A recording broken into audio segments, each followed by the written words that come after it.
there's violence, as we've seen, that is broader and more insidious than street violence. And you say that political assassinations, authoritarian leaders directing violence against their own citizens, and even war that seems to be spreading right now are all syndromes of this disease. Are we living through an outbreak right now? We're living through an outbreak would be a small word for what we're living, but it works. It is correct. It's a correct word. We're actually in a rather not so early phase of pandemic violence. Wow. But in terms of this country, you can't say one country has pandemic, but it's just there's so many spots globally. But to where your starting point in this good question is that, so there's many different types, but we do use the word syndrome of violence because these different types, they cause each other, so. Right. But let's just talk about what you were really aiming for is authoritarian violence. Yes.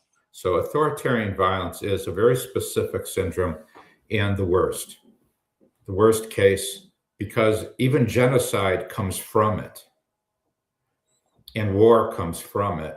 Right.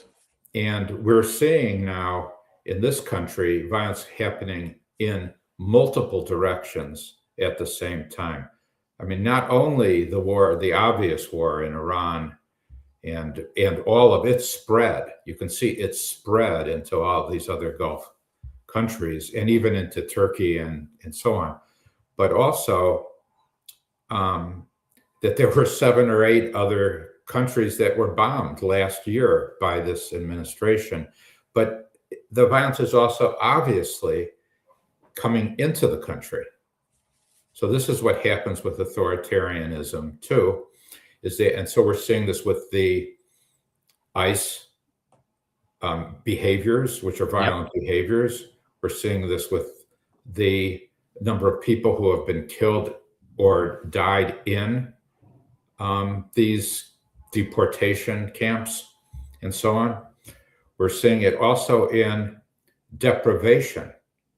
So if it's worthwhile to look at the WHO definition of violence. It includes deprivation. Stalin had an enormous deprivation program. So did Mao, of famine of millions, maybe tens of millions. I mean, right now, it's projected that there'll be 50,000 excess deaths in the U.S. from the Medicaid cuts and the food cuts. And it's projected that there will be 14 million people dying from the foreign aid cuts to health and food that were made so early on that people have forgotten, and probably 500 or 700,000 already. So all of this and the threat is also, so there have been threats from this administration to Canada, in Greenland and Mexico. Exactly. So all of this is, and what you have here is the spread through so many other people.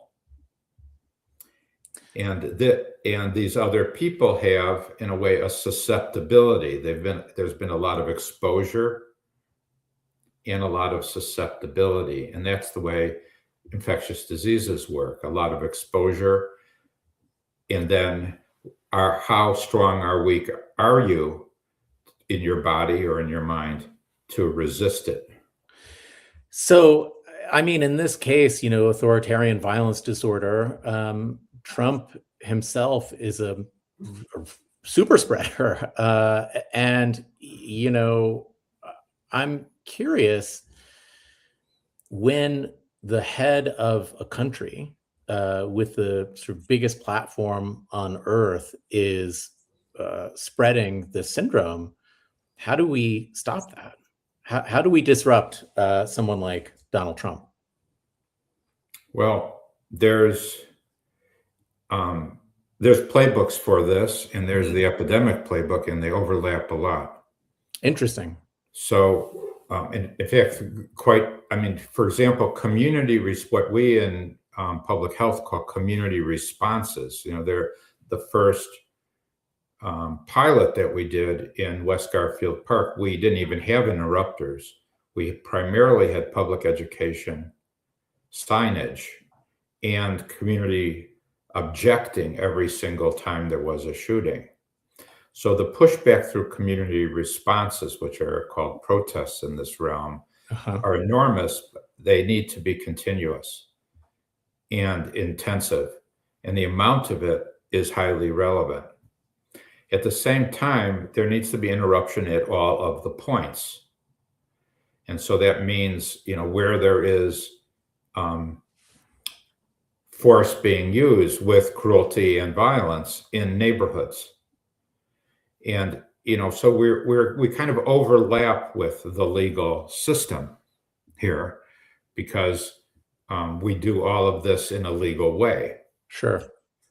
But, to the point of the largest spreaders, what we do in epidemic control is we do what we can to contain it. Mm-hmm. I mean, there are things to do to reduce its infectivity by reducing its effect, but nothing reduces its infectivity as much as stopping the exposure. And so you yourself can remove yourself from being exposed, but I've just give you these kinds of historic examples, not in the political or history, but in epidemiology. I mean, this is why the pump was removed from, the handle was removed from the pump in London when it was spewing cholera throughout the city. Right. It was thought to be a good measure to remove the handle to reduce the spread, so to stop the spread. Likewise, Typhoid Mary was isolated. Right. Because why? Not to punish her, for the health and safety of the public. I myself have temporarily isolated or contained 5 people who had active tuberculosis, same reason, but not for punishment, because they were a danger to the health and safety. So there is good reason to attempt to contain the major sources of spread of violence.